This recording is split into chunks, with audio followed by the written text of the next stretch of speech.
Star Trek Next Generation, but that's the starting point. But then she goes off in different directions. So.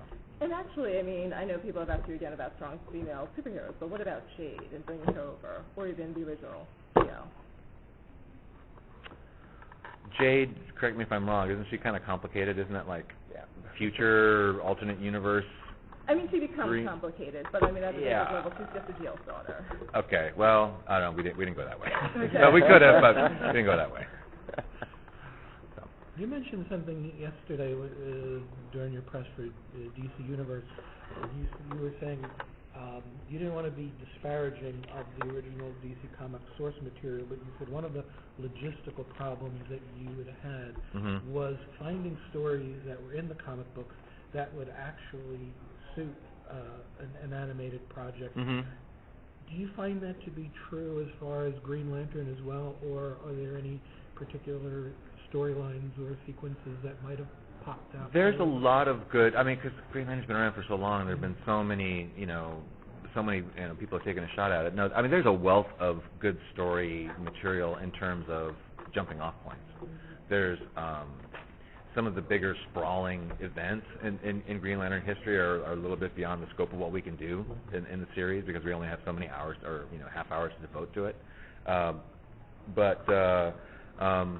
it's the kind of stuff that possibly we could maybe somewhere down the road do more DTVs or something based on those storylines. But again, the ones that people always think of are things like like the Parallax Saga, and it's like, well, we don't really want to do that.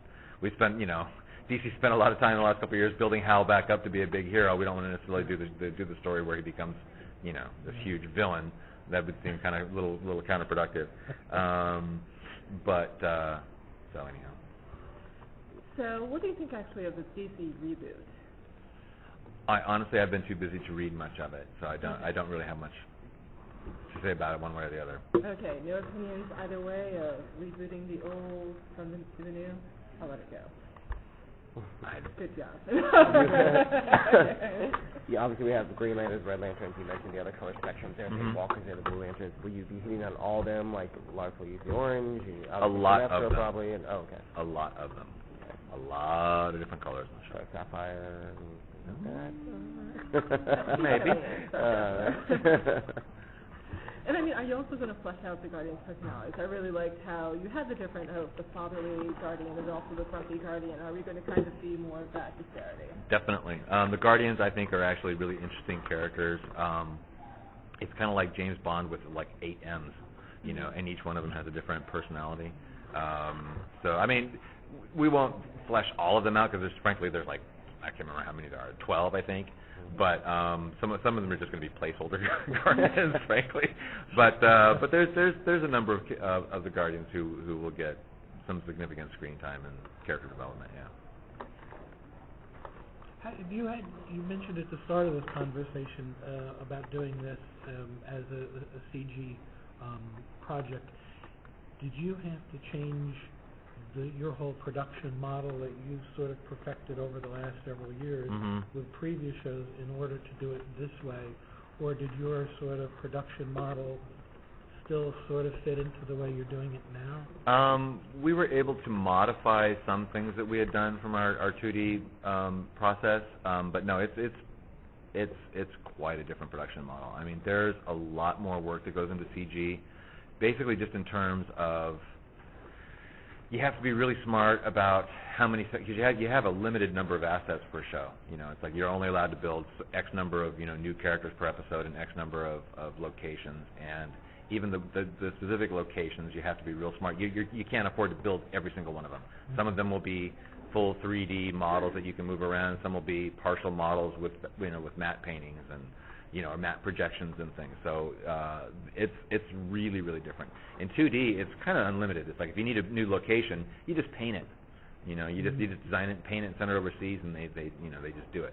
But in CG, you can't do that. You have to really be smart about where you put your money.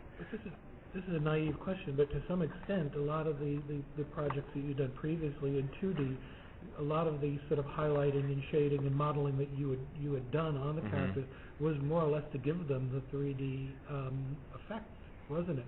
So now you're basically you're there anyway. Basically, the big difference is when you have supporting characters or other, you know, characters who show up on the show, I mean, you just have to do a lot more prep work. I mean, for a 2D show, we'll do a 360-degree turnaround on each of the main characters, but like the supporting characters, we'll usually maybe just do a 3/4 front shot and a 3/4 back shot. We don't do the full 360 turn.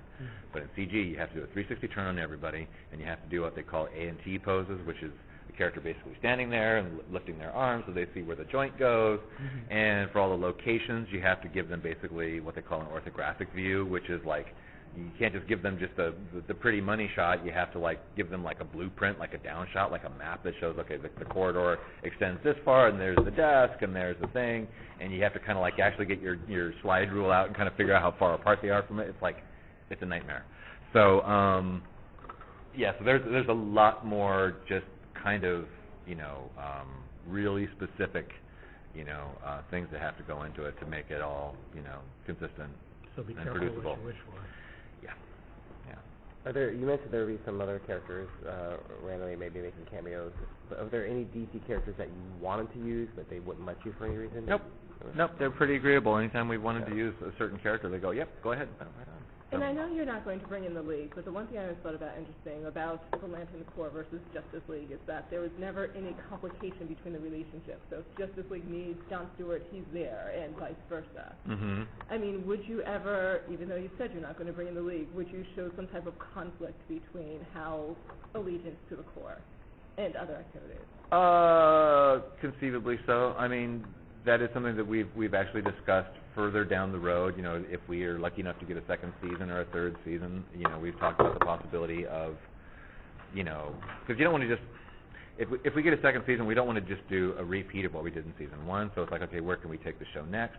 And one of the possibilities that we were throwing around with you know, messing around with was, well, what if we did introduce more, you know, famous DC characters and did kind of like a Justice League in space kind of idea. So that's one aspect, that's one direction the show could go. Fortunately, I mean, there's also tons of other Green Lantern lore that we could experience, or, you know, that we could mess around with.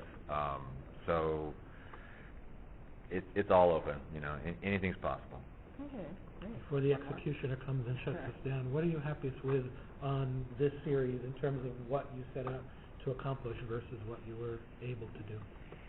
I'm pretty happy with the show all around. There's not really any aspect of the show that I don't love. I love the look of it. I love what we've been able to, the look that we came up with, which is cartoony but semi-realistic, and the sets are designed in a real specific kind of way that it's not trying to trick you into thinking that it's live action at any given time.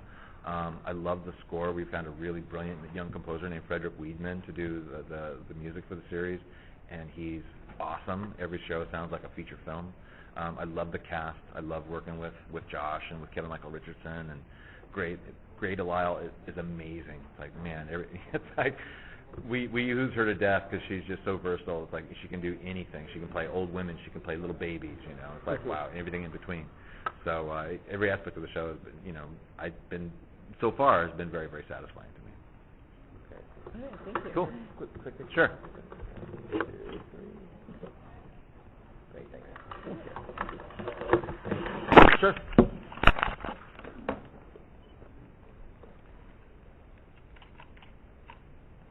Cool. Thank you, guys. Thank you.